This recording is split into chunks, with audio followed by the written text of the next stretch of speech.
Famous YouTuber Pushpa को आपने जरूर देखा होगा, कभी इंस्टाग्राम पर वीडियो देखी होगी तो कभी यूट्यूब पर वीडियो देखी होगी, क्योंकि पुष्पा अपने बॉयफ्रेंड के साथ मिलकर अच्छी अच्छी वीडियोस बनाती थी, लोग लाइक करते थे।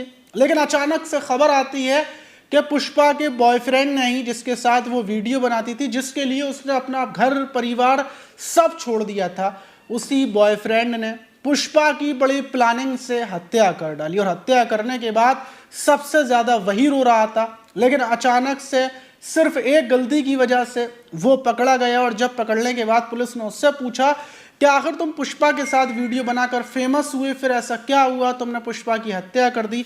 पूरी कहानी को जब आप शुरुआत से सुनेंगे तो आप भी दांतों तले उंगलियां दबा लेंगे। तो चलते हैं और फेमस यूट्यूबर पुष्पा की शुरुआत से पूरी कहानी जानते हैं कि आखिर उसको किस वजह से उसके ही बॉयफ्रेंड ने मौत के घाट उतार दिया। तो चलते हैं। तो दोस्तों, मेरा नाम माज है, उम्मीद है कि आप सब अच्छे होंगे, सुरक्षित होंगे। और जो आज की घटना है वो हरियाणा के सोनीपत जिले की, और वहीं का एक सदर थाना है, और उसी थाने के अंतर्गत एक हरसाना गांव है।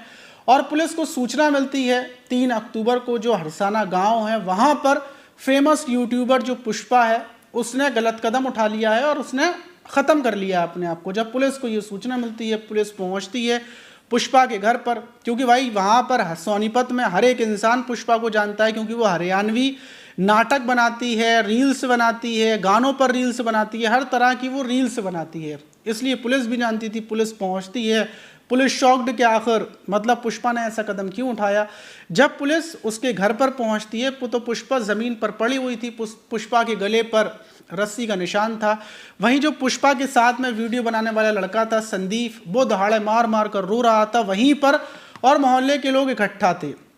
और सबका कहना ये था कि मतलब जब हम लोग आए तो पुष्पा मतलब घर पर लटकी हुई थी और ये गेट को तोड़ा गया है। फिर हम अंदर आए हैं और अंदर आकर देखा तो पुष्पा फंदे पर थी। मतलब मोहल्ले के लोग भी बोल रहे थे, पुलिस को लगता है कि शायद पुष्पा ने यही गलत कदम उठाया होगा। लेकिन सवाल ये कि आखिर पुष्पा ने गलत कदम क्यों उठाया, और पुष्पा कहाँ की रहने वाली थी, फैमिली वाले कहाँ के हैं। तो जो संदीप था वो बताता है कि पुष्पा की माँ को मैंने फ़ोन कर दिया है, जो जींद ज़िले की रहने वाली हैं, उनको भी खबर कर दी गई है कि पुष्पा ने ऐसे ऐसे गलत कदम उठाया है। अब जो साथ में पुष्पा के बारे में जब पुलिस पता करती है कि पुष्पा किसके साथ रहती थी, क्या मामला है, तो पुलिस को पता चलता है कि जींद ज़िले से 1 साल पहले पुष्पा यहाँ पर आई थी, और संदीप इसका बॉयफ्रेंड है, हर कोई जानता है, ये वीडियोस बनाती है, और संदीप के साथ ही मतलब ये संदीप का घर है, उसी के घर में ये रहती थी। और आज जब संदीप आया, संदीप ने गेट बजाया तो अंदर से गेट बंद था।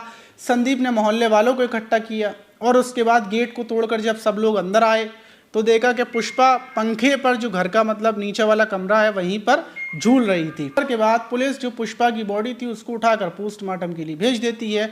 आप पुष्पा की मां रोते हुए पहुंचती हैं, दहाड़े मार मार कर, और वो बोलती हैं कि जो उनकी बेटी पुष्पा है वो कभी भी गलत कदम नहीं उठा सकती। जो कुछ किया है वो उसके बॉयफ्रेंड संदीप ने किया है, क्योंकि वो पुष्पा ने थोड़े दिन पहले बताया था कि वो संदीप से शादी करना चाहती है, लेकिन संदीप आनाकानी कर रहा है। और जो पुष्पा है उसकी 2 बेटियां भी हैं। अब जब पुलिस को ये पता चलता है तो पुलिस भी हैरान। और जो पुष्पा की माँ थी वो बताती हैं कि आज से 9 साल पहले पुष्पा ने पंकज से शादी की थी, पंकज के साथ हमने बड़े ही धूमधाम से शादी की थी, और उसके बाद इसकी 2 बेटियां हुई। लेकिन जो पंकज था वो पुष्पा को मारता था, पीटता था, और इसी वजह से पुष्पा 1 साल पहले ये सोनीपत आ जाती है। सोनीपत में ये कामकाज करने के लिए आई थी, किराए का मकान लिया था और जॉब करती थी, और जो पैसे थे वो भेजा करती थी अपनी माँ के पास कि इसकी दोनों बेटियां पढ़ लिख कर कुछ बन सकें। लेकिन उसी बीच ये जो संदीप था, संदीप इसको मिलता है, और संदीप इससे बोलता है क्यों ना हम दोनों मिलकर यूट्यूब पर, इंस्टाग्राम पर वीडियोस बनाएं, वीडियोस बनाएंगे तो हम लोग फेमस हो जाएंगे। और पुष्पा को ये आइडिया सही लगता है, और फिर ये वीडियो बनाना शुरू कर देती है संदीप के साथ। अब दोनों साथ में रहने लगे थे, वीडियोस बनाते थे। पुष्पा संदीप को प्यार करने लगी थी। इनके यूट्यूब से, इंस्टाग्राम से और फेसबुक से पैसे आने लगे थे, क्योंकि यूट्यूब पर 57,000 सब्सक्राइबर हैं, इंस्टाग्राम पर 31,000 फॉलोवर्स हैं, और फेसबुक पर भी 5,000 फॉलोवर्स हैं। तो कुल मिलाकर ये सब तरफ से पैसे कमा रहे थे, अच्छी अच्छी वीडियोस बनाते थे, कभी कहानी बनाते थे, कभी पुष्पा रील्स पर वीडियो बनाती। वक्त ऐसा ही चलता जा रहा था, और अचानक से खबर मिलती है क्या मतलब पुष्पा ने ये कदम उठा लिया है। और कुछ दिन पहले उसने बोला था कि संदीप उससे शादी करने को तैयार नहीं है। उसका कहना ये है क्या तुम शादीशुदा हो। तो पुष्पा बहुत ज़्यादा रो रही थी। अब जब पुलिस को ये बात पता चलती है तो पुलिस फ़ौरन पहुंचती है और संदीप को हिरासत में ले लेती है। हिरासत में लेने के बाद अब पुलिस ये अंदाज में पुलिस सख्ती से पूछताछ करती है कि बताओ तुमने मतलब क्या किया। दूसरी तरफ जो पोस्टमार्टम रिपोर्ट आती है उसमें भी हाँ वैसे तो गले में मतलब आया था, रस्सी के निशान आए थे, लेकिन हाथ पैरों पर पकड़ने के निशान और थोड़ी बहुत चोटों के भी निशान पुलिस को मिले थे। तो पुलिस का शक संदीप के ऊपर था। संदीप से जब सख्ती से पूछताछ करती है पुलिस तो संदीप टूट जाता है और टूटने के बाद बताता है कि साहब हाँ मैंने ही पुष्पा की हत्या की और हत्या मैंने प्लानिंग से की थी कि ऐसा लगे कि पुष्पा ने खुद गलत कदम उठाया है। जब पुलिस संदीप से पूरी पूछताछ करती है तो संदीप बताता है कि मैं मज़े के लिए पुष्पा को रखा हुआ था, क्योंकि पुष्पा मेरे यहाँ किराए पर रहती थी। मैंने किराया तो फ्री कर दिया था, लेकिन मैं मतलब मज़े ले रहा था। अपना यूट्यूब चैनल से पैसे आते थे, वो पैसे मैं रखता था।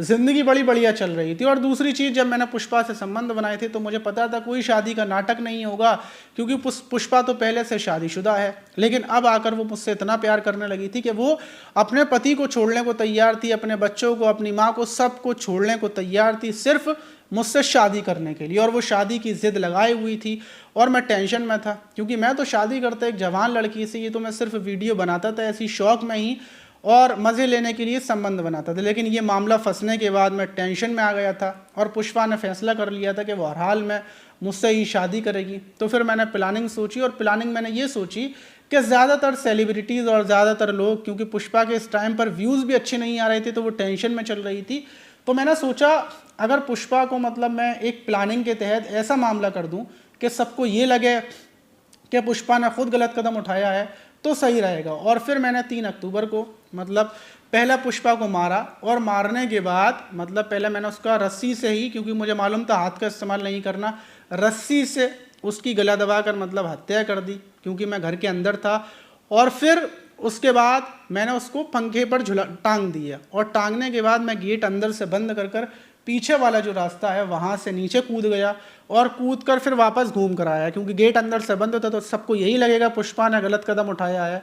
और फिर मैंने ये ड्रामा रच दिया और सबको यकीन भी हो गया था क्या मैंने नहीं बल्कि पुष्पा ने ये किया है, लेकिन उसकी माँ की वजह से ये संदीप पकड़ा गया। इस घटना के बाद हर कोई हैरान है कि पुष्पा ने जिसके लिए अपना परिवार छोड़ने को तैयार हो गई, बच्चों को, पति को छोड़ने को तैयार हो गई, उसी प्रेमी ने पुष्पा को इतनी खौफनाक सज़ा दे डाली। अगर आप पुष्पा की वीडियो देखेंगे, पुष्पा नरवाल डालेंगे और यूट्यूब पर, इंस्टाग्राम पर, तो आप देखेंगे कि पुष्पा बड़ी जिंदा दिल लड़की थी। मतलब लगेगा नहीं कि अब पुष्पा दुनिया में नहीं है, और वो भी उसी लड़के के साथ जिसके साथ वो वीडियो बनाती थी।